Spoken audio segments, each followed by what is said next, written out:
पाकिस्तानी ऐसे तो बड़ी बड़ी बड़के मारते हैं, That is fantastic. इसको मैं कहता हूँ लाहौरी चूरन। लेकिन हकीकत में ये भूखे मर रहे हैं, भूखे। सुबह के बच्चे भूखे बैठे हैं, 3 दिन उसे नाकस टोटा 150 रुपए का किलो लेके आ रहे हैं। आज जितनी बदतरीन हालत इस कौम की है, लगता है खुदा नाराज है शायद। अच्छा बात नहीं है। बड़े बड़े दावे करते हैं, लेकिन जब इनके दावों की जांच की जाती ना तो अंदर से पूरी तरीके से खोखले होते हैं, जैसे कोई दीमक आके इनको चाट गई हो। रोटी छीन कर खाने की नौबत आ चुकी है। लोग खुद को आग लगा रहे हैं। नंगापन आ रहा है जो आज से 100 सदी पहले था। घास खाएं और गुजारा करें, यही तो कयामत है।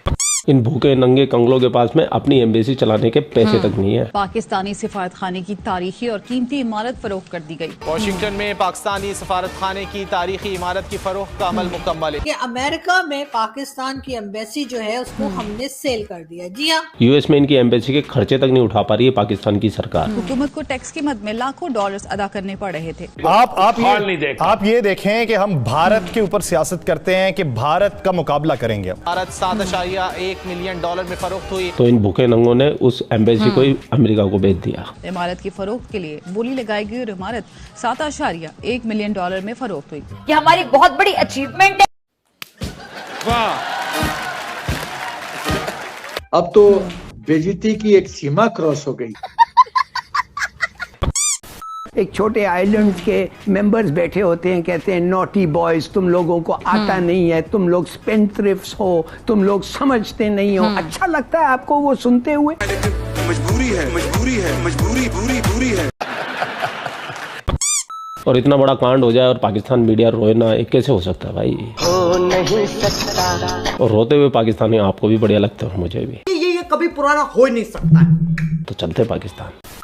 मुल्क के अंदर तो आप जानते ही हैं, चाहे वो मोटरवेज हो, चाहे वो हाईवेज हो, चाहे वो एयरपोर्ट्स हो, चाहे वो पार्क हो, वो तो हम चाइना को और कभी यूएई को देते चले जा रहे हैं। लेकिन साथ ही साथ अब जो बाहर प्रॉपर्टीज हैं उनको भी पाकिस्तान की बेचा जा रहा है। तो जी अभी तक अमेरिका में जो एम्बेसी हमारी रही है उसको हमने जो है वो सेल कर दिया 7.1 मिलियन डॉलर्स में। अब एम्बेसी वाले क्या करेंगे? अब सोचने वाली बात है, अगर पाकिस्तान ने अपनी एम्बेसी बेच दी है तो लोग वीजा लेने जाएंगे। एम्बेसी के बहुत 50 काम होते हैं, यूएस की एम्बेसी है तो वहाँ पर आरजू जी ये तुम्हारे एम्बेसी के कारकुन काम कैसे करेंगे? कोई नहीं जी, कहीं भी दरख्त के नीचे बैठ जाएंगे चेयर्स लेके और छतरी वतरी लगा के।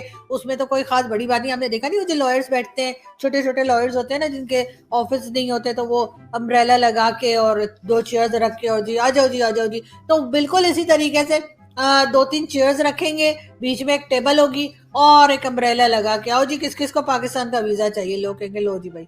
तो बहरहाल मेरा ख्याल है कुछ इस तरह से हम ऑफिस चला सकते हैं। अगर हम कोशिश करें तो मेरा ख्याल है खर्चे कम हो सकते हैं। तो बिल्कुल जी, बिल्डिंग को हमने जो है ठिकाने लगा दिया है और अब देखते हैं कि आगे क्या होता है। ठीक है जी, ठीक है। अच्छा जी, एक तो होते हैं चूतिया, एक होते हैं महाचूतिया और एक होते हैं अखंड चूतिया। जो अखंड चूतियों की लिस्ट में आते हैं वो है पाकिस्तानी। और इस पाकिस्तान की सरकार ने क्या अखंड चूतियापा किया है आप भी सुने। साथ हम आपको एक खबर और बताते चलें कि जी पाकिस्तान ने ये भी अनाउंस किया है कि हम जो है मतलब सिटीजनशिप देंगे लोगों को। जी हाँ, यानी जो भी इंसान किसी भी कंट्री का पूरी दुनिया में से अगर कोई पाकिस्तान में इन्वेस्टमेंट करेगा तो पाकिस्तान की गवर्नमेंट उसको पाकिस्तान की सिटीजनशिप देगी। मतलब ये कि मुझे समझ नहीं आ रही ये लोग कौन सा नशा करने लगे, इसलिए कि कोई भी नशा इतना तेज नहीं होता जिससे इस किस्म की बातें करना लोग शुरू कर दें। यानी कि जो पाकिस्तान में लोग बैठे हुए हैं जिनके पास थोड़ा बहुत पैसा है, वो अपना पैसा लेके बाहर भागने के चक्कर में कि किसी तरीके से कोई दूसरी कंट्री उनको रख ले, चाहे वो थोपिया ही क्यों ना हो, वो उनको बुला ले और वहां पर कहे कि जी सिटीजनशिप ले लो और यहाँ रह जाओ।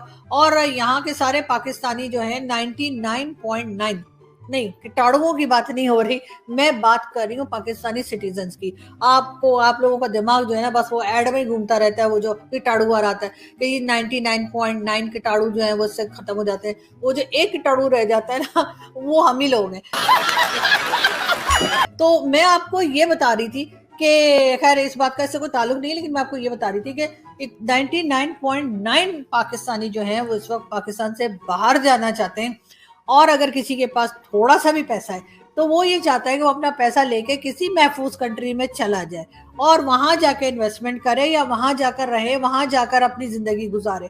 और हमारी गवर्नमेंट जो है वो न जाने कौन सा जो है ना वो सूंघ सांग के बैठी है या पता नहीं क्या के पी कर बैठी है कि इनका कहना ये है कि पूरी दुनिया में अगर कोई भी ऐसा है जो कि पाकिस्तान में इन्वेस्टमेंट करने के इंटरेस्ट रखता है, मतलब हो सकता है भाई पागलों की कमी थोड़ी है, लेकिन ये कि मतलब मेरा मतलब है हो भी सकता है ना भाई, कोई सोच भी सकता है चलो पाकिस्तान में इन्वेस्टमेंट करते हैं, तो वो अगर आएंगे तो हम उन्हें सिटीजनशिप दे देंगे। मतलब हम अपने ग्रीन पासपोर्ट को रो रहे हैं कि इसको बदल के ब्लू कैसे कर दें, और वो लोग यहाँ आके सिटीजनशिप ले लेंगे, हम उन्हें पासपोर्ट भी देंगे, आईडी कार्ड भी देंगे, हम उन्हें जी बड़ी दुआएं भी देंगे, आ जाए बस कोई अल्लाह का बंदा। तो जी देखें क्या होता है। बहरहाल गवर्नमेंट ने ये अनाउंसमेंट कर दी है। चाचा सऊदी अरब वाले भाइयों ने कैसे फटका लगाया, जरा बताइए हमें भी। देखिए, ये जो पाकिस्तान मुस्लिम ब्रदरहुड की बात करते हैं, मुस्लिम उम्मा की बात करते हैं, अब तो बेइज्जती की एक सीमा क्रॉस हो गई है। जबकि सऊदी अरब ने कहा कि भाई हम तुम्हारे सब जो फ्लाइट्स हैं PIA पाकिस्तान इंटरनेशनल एयरलाइंस के सब फ्लाइट को रद्द करते हैं जब तक तुम हमारा $48 मिलियन का जो कर्ज है नहीं लौटाओगे। और इसके वजह से पाकिस्तान के 50,000 पिलग्रिम्स सऊदी अरब में लटक गए, नहीं आ सकते, और पाकिस्तान एयरलाइंस सऊदी में अब फ्लाई नहीं कर सकता, वहां नहीं जा सकता। तो मुझे तो ताज्जुब लगता है उस जिन्ना के बारे में जिसने कहा था कि यदि हम हिंदुस्तान के गिरफ्त से निकल गए तो हम विश्व के नंबर 1 देश बने। ये जिन्ना ने कहा था, और नंबर 1 देश की स्थिति अब देख लीजिए। ये पड़ोसी के पैसा से समोसा खाने का जो आदत है पाकिस्तान का, वो नहीं चलेगा। सऊदी को समझ में आ रहा है कि यदि पाकिस्तान को ज्यादा मदद किया तो उसके राष्ट्र हित में नहीं है। दोस्ती करो हिंदुस्तान से, दोस्ती करो मोदी जी से, उससे फायदा ही फायदा है। और आपको जान के ताज्जुब होगी, जिस बात पे आज तक सऊदी उछल रहा था, ऑयल, उसका अल्टरनेटिव काफी हद तक हिंदुस्तान ढूंढ लिया है और ढूंढ लेगा। तो बहुत दिन ऑयल उनके लिए एक आर्थिक ब्रह्मास्त्र नहीं रहेगा। तो फिर कौन मदद करेगा? विश्व का सबसे बड़ा मार्केट, वो कौन मार्केट है? हिंदुस्तान का मार्केट। पाकिस्तान खरीदेगा क्या उसका सामान? उसके साथ ट्रेड करने से उसको फायदा होगा क्या? कतई नहीं। IMF से भीख मिलने के बाद में हिलाली का पारा हाई वोल्टेज पे एकदम। मैं तो पूछना चाहता हूँ, कोई और मुल्क दुनिया में नहीं है तो 24 दफे गई है भाई। सही बात। और कुछ नहीं सीखा। तो आप मुझे बताएं, ये किस चीज पे इन लोग खुशी हो रही है? किस चीज पे एक प्राइम मिनिस्टर आके कह रहा है इट्स डिमीनिंग कि मैं 3 दफे फोन किया, 2 दफे उसके दरवाजे के पीछे बाहर खड़ा रहा, और फिर आखिर मैंने जाके ये काम किया। माय गॉड, इतनी बड़ी ह्यूमिलिएशन क्या हो सकती है? भीख लेने के लिए नाक से लकीरें तक निकालने के लिए लोग तैयार रहते हैं। कौन से मुसलमान है ये? तो लानत है पाकिस्तानी तुम पे, लानत है, लानत है। तो मेरे दोस्तों, मेरे मित्रों, इन पाकिस्तानियों को लानत से बहुत चिढ़ लगती है, इसलिए सिर्फ कमेंट सेक्शन के अंदर लानतें ही होनी चाहिए। छोटी लानत दो, बड़ी लानत दो, मीडियम लानत दो, लार्ज लानत दो, एक्स्ट्रा लार्ज दो, डबल एक्सल दो, ट्रिपल एक्सल दो, जितने भी लानतें आप इन पाकिस्तानियों को दे सकते हैं जरूर दें। ठीक है, ठीक है। आप लोग अपना ख्याल रखिए। आपका भाई आपके लिए पाकिस्तान से रिलेटेड वीडियो लाता रहता है। जय हिंद, वंदे मातरम, जय श्री राम, जय श्री राम, जय श्री राम।